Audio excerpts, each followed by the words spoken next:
Well, hello, happy Friday, Juneteenth. That's June 19th, and welcome to the weekend update. Doing it just slightly earlier due to my weekend schedule, but getting it out earlier to you. It is a bank holiday.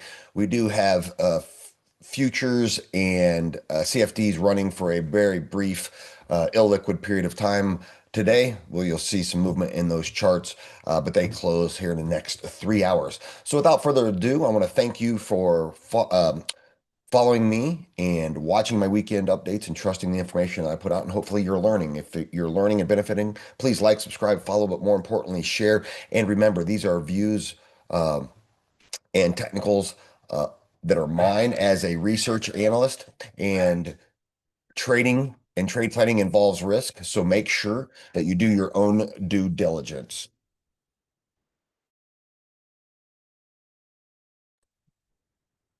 All right, let's get into uh, catalyst this past week.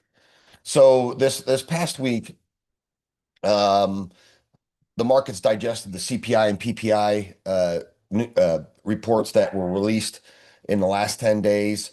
The main one was the FOMC meeting on Wednesday, where they had a decision to hold the rate steady at 3.5 to 3.75, which was widely expected. The dot plot showed a hawkish shift, and so did his tone. This is Kevin Warsh's first um, uh, meeting as Fed chair.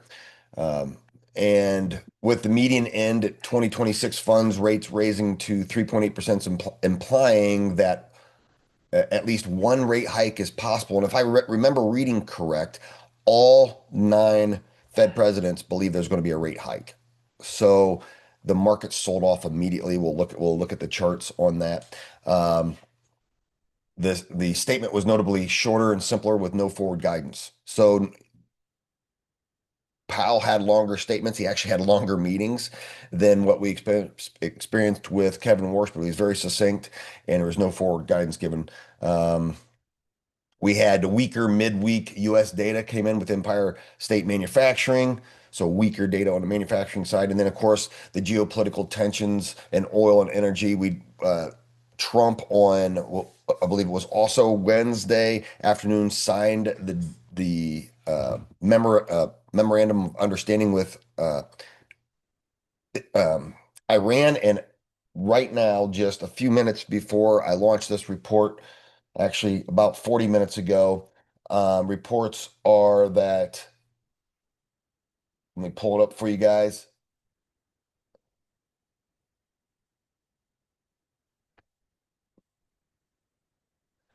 Israel and Hezbollah have agreed to a ceasefire starting at 4 p.m. today, Friday. So their ceasefire agreement kicks in about 7 hours. So the markets, the limited markets that are running right now spike. This again could be a positive catalyst with the memorandum of understanding and the ceasefire with Israel and Hezbollah. So cooling off oil, increasing markets, even though markets don't like the rate cut, we have some diverging information there. And then um, it's a war of, is it we going up because of the positivity of less war? Or are we going down because inflation is here to stay? But those two are tied together. Uh, Inflation is tied to high oil prices. Let's go look at what's coming in the coming week. In the coming week, guys, we have PCE inflation data. That's the Fed's preferred inflation gauge. Headline and core PCE markets will scrutinize whether it aligns with or diverges from the hot CPI print that we had a little over a week ago. Any upside surprise would reinforce those hawkish expectations, which means probably pending rate cut. Flash PMI reports to come out, and then the same geopolitical stuff that I was just talking about. We got to monitor it, even though we're one step closer to the end zone and to this being finalized. Uh, we still have to walk on eggshells, guys. Uh, in terms of what Kevin Warsh said, I do want to talk about that real quick. Data-dependent policies with reduced forward guidance. Warsh dropped traditional forward-looking language, favoring shorter, simpler statements. He stressed that markets perform best when reacting to incoming data rather than trying to predict Fed moves. Policy will be more reactive to realized conditions.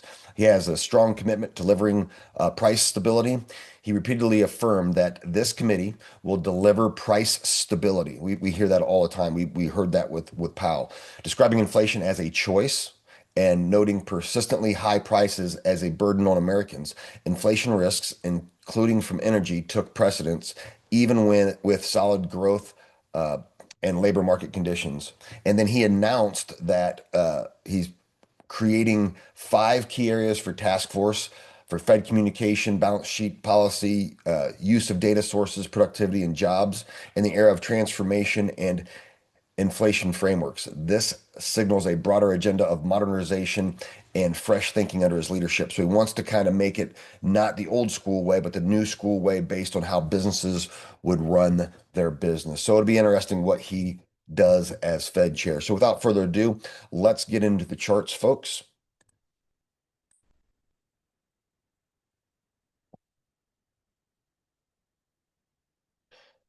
All right, let's start with the Nasdaq. Not much has changed in this shorter week that we had. We did have a spike up on the fact that the memorandum of understanding was going to be signed, and then a spike down on the hawkish tone of the Fed, only to be rebounded. So it gave it back, so which kept us in this tight range. I want you to note that once we were above this all-time high anchored VWAP, that's where it found support, even on the strong drop of the Fed announcement. So we're going to probably sit in this box if we have increased optimism. We're going to break above 31,000, but I still contend that this is our potential top, depending on how the market makers see it. We could be trapped between this all-time high and 31,000 for a period of time as markets may be hitting exhaustion. Um, Again, and if we have anything catastrophic happen, this run from March 31st on up, the anchored VWAP is my target for a discount in around 28,000. The S&P 500 SPX, same thing, gap up on optimism, sell off on Fed news, and then recovered. And we closed above that all-time high anchored VWAP. So we're probably going to be trapped between the all-time high anchored VWAP and the all-time high itself at 76.22. Again, and perhaps exhaustion. The Russell 2000 is sitting in around 3,000 in this box that I drew months ago, or weeks ago, I should say. We did close. I don't know if you can see. Let me zoom in a little bit. The all-time high anchored VWAP, we did close above that. So all three major indices, the Nasdaq, SPX, and Russell, closed above the all-time high anchored VWAP, which is positive, even though we have overhead resistance. So we're going to see after this long weekend, and with the news catalyst that there's a ceasefire between Israel and Lebanon, if that pushes markets higher into these resistance points, but it'll take volume to break them. Quick look at Bitcoin. So let's look at Bitcoin. Uh, as called, 59,000 to 60,000 was support, and it bounced off that. Again, I think it's still support. I'm not a buyer here, just showing where you could do a short-term trade. We're looking at 50,000 as a cycle low, 48,000 to 52,000 cycle low in October. So I think there's more downside here. Looking at oil, folks, I said that if the war ended, right, this, well, I said first, I said this all-time high anchored VWAP, which is indicated by this red line, would not break until the war ended. And the war, a memorandum of understanding occurred, and we broke down on it. So that is now resistance. And we have this gap of support, the gap from the war below us, between 66 and 70, where price is more than likely going to head to. I don't think we break that. It's going to take some time for all this and the supply chain tension to release. But that's more than likely where oil is headed, down between 67 and 70, where we'll probably comfortably sit for a duration of time before we get back to pre-war pricing in the mid 50s. Google is at or about the same price. We talked about it last week as a buy off of this runs anchored VWAP. You see, this was the run that matched the March 30th run in the markets, and it's just tapping that. So perhaps this is the upper limits of the buy zone at 357. As a buy for Google, I think Google's going to be a big winner at the end by the end of the year. So you can consider buying in Google in around this price, especially if you're anticipating positivity in the market. So buying in between 357 and 360, you can use a stop loss below market structure on this wick of $13 and try to chase it back up to all-time highs. That's a 1 to 3.5 risk reward ratio, targeting $47. I would recommend that once you clear market structure, price gets around 373 to 375, you go break even on your stop loss so that you zero risk the trade. Microsoft is still trending downwards. We are targeting 320, 322. We do recognize that there'll be support in around 350 to 360 where it may turn, but this right now is a no-go. Wait and then buy the discount and we will monitor it. BBAI is currently in the $4 buy zone, give or take 50 cents there. And the same trade plan that paid out before seems to be where market makers and buyers are buying in between that 350 and $4, and that trade plan still stands. If you're buying in around this range, you use market structure previous low at about $3 or just under 295 as your stop loss and chase it to the all-time high at 564. Otherwise, you wait until it crosses over that and then buy that for confirmation. I have an alert set down around 275 in case price gets down there because that's very interested in me fundamentally for a discount. That is BBAI currently in the $4 buy zone. QBTS has failed the all-time high anchored VWAP. We crossed it and then failed it with downside market pressure after the Fed meeting and then is recovering. So that zone is still in buy. If you took the buy here, you're still in. You did experience some drawdown, but we would be targeting market structure here. Or if you haven't entered, wait for it to cross that all-time high anchored VWAP at 25.25. You can enter. You can target $32. And then if it goes higher, next market structure is 37 and then 46. Remember, the Trump administration has signed many contracts with D-Wave on this. So overall, this should be a good stock. We do have the Golden Cross, which is an institutional buy. So buying in above that $20 level, somewhere in here, should be a decent trade, and we can laugh about it in years. IonQ, the trade plan is still paying. You're still in it. Again, I'd recommend to break even stop loss if you entered it. If you have not entered it, the next zone is probably 50 to 53, a little bit higher price with your stop loss below this red line, which is the all-time high anchored VWAP, something comfortable to you. You could be tight below these wicks. You got a $5 stop loss, and then you're targeting up around $87. IonQ is still paying, looking good, and may give more opportunities for those who have not bought. QUBT, we're waiting on that golden cross. You can see I have it circled there where this 50 EMA will cross the 200, which is a very strong buy zone, knowing that this all-time high anchored VWAP and the standard deviation around it will provide resistance. If that happens, that will give a buy signal. It's probably going to take more than this week for it to occur. We will monitor it here, and I like the discount zone down around market structure, $6 or $5. If that happens, I'm definitely a buyer. So as of right now, we're just waiting for the golden cross or the cross, which would happen at the cross of the all-time high or the discount in QUBT. It's a wait. Quadruple U on energy fuels. Guys, some interesting candles here. Do you see how price is going up, but all candles are red? That means it's gapping up and dropping down. Gapping up, dropping down, gapping up, dropping down. Because what a candle tells us is the high, low, open, and close. So the open price on this candle was 17.94. At some point, it rose to about 18.05, dropped about 16.12, and then closed here. So this gapped up perhaps on news, and then sold down. So we had to gap up, sell down, gap up, sell down, which is really interesting, isn't it? That means there's short sellers over top anytime, and anytime buyers come in, the short sellers push them back down. And you can look in this period of time down here, ignore the color of my box, but you can see how that is predominantly sellers, the red volume.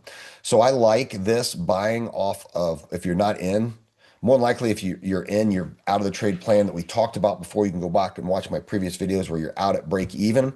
The next buy signal will not occur until we clear this zone in this all-time high anchored VWAP. Otherwise, I'm interested in this discount zone in around $12 to $13 until one of those two happen.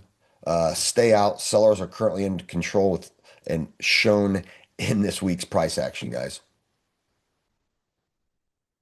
Oklo, other nuclear and energy thesis. It's currently in the buy zone. I like it here between 58 and 60. Run it to the all-time high anchor VWAP at 86. If that happens, remember, we will get our golden cross, which is an institutional buy, and that would happen somewhere in there, right? As price comes up, which with a golden cross, if we get it with volume, we may break this. Would be great if we can take the trade here, stay in the trade on the break, and then when we get the retest and hold, then we move our stop loss right below the all-time high anchored VWAP. So currently, Oklo is a buy with a stop loss commensurate to your risk. And right now, I would have that stop loss down around $51 if you're buying in between 58 and 61. Ego. Trade plan paid almost perfectly twice that we put out, and it is still the same actionable trade plan, guys.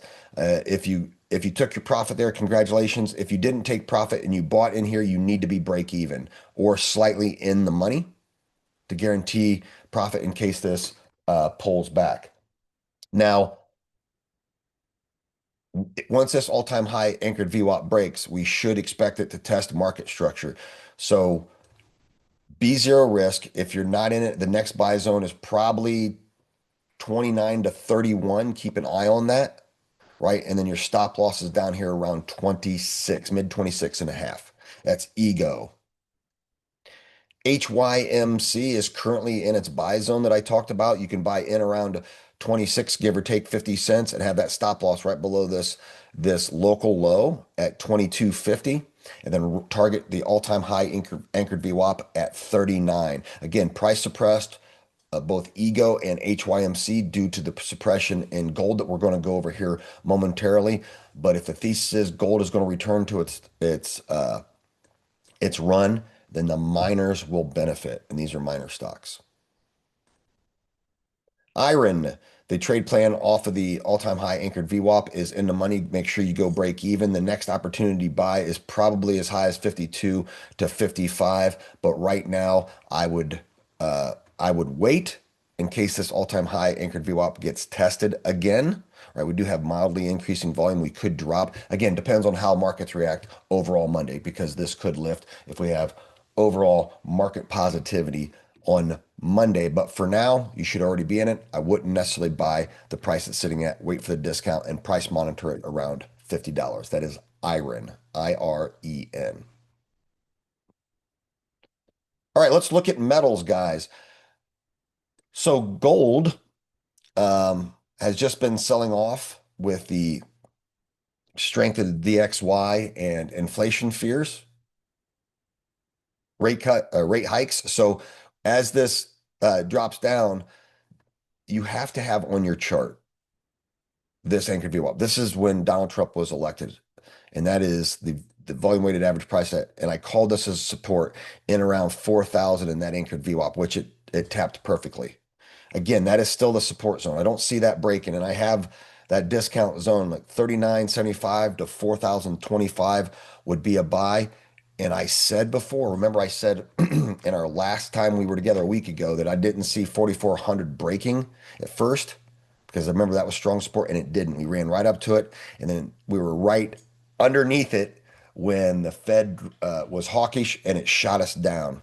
So we are range bound between 4,000 and 4,400. So I like buys at 4,000 with a take profit at 4,400.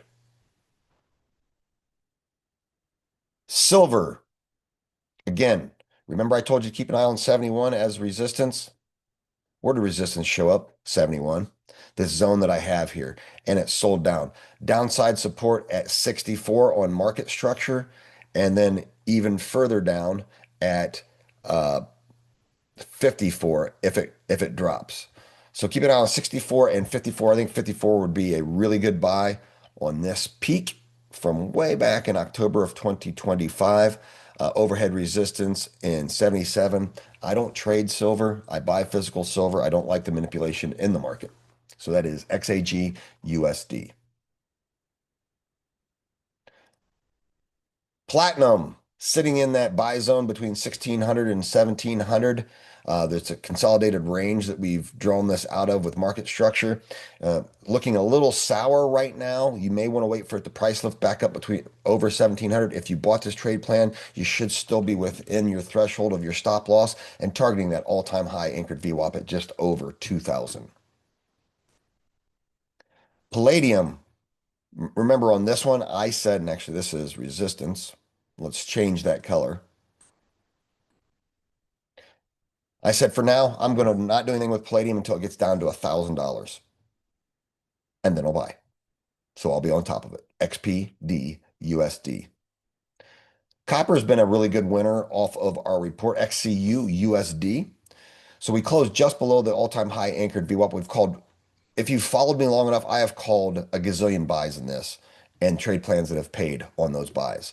The next buy opportunity, even though this was our last trade plan that paid perfectly, remember that from our last meeting, you is probably slightly higher between 615 and 625, right? Otherwise, you're going to have to be really stubborn and let it come back down to 610 to 615, right? With a ton of support at $6 if for some reason it flushes to that point. But copper is a great thesis long term, and many fundamental experts are calling this at $10 or greater. Palantir is in the buy zone, guys, exactly. Like it was last week, it rose up, come back down. It wasn't enough in the money to go break even, but here's your second opportunity. Remember, I called the buy zone about $1 either side of 125, and we run it to the all-time high anchored VWAP at 155. And then with pure optimism and more volume, even higher than that. So I like this trade plan. And guys, I said it before, I certainly am not going to ignore if we do get a 10% or greater retracement in the markets. I'm not going to ignore it at $100, right? So that's Palantir, PLTR. All right, let's price monitor Lynn.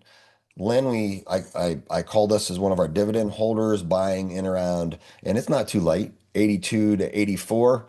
Anytime it gets down into that range, I think it's a buy because we're going to target for 50% in over a year and a half, 2 years maybe. We'll make 50% slow money, but it pays a 50-cent dividend per share that you own it, and it's a nice way just to make money on your money sitting there because you'll make appreciation and then dividend. If you want to know more about Len, go back and watch a couple weeks ago my video when I presented it in the whole thesis.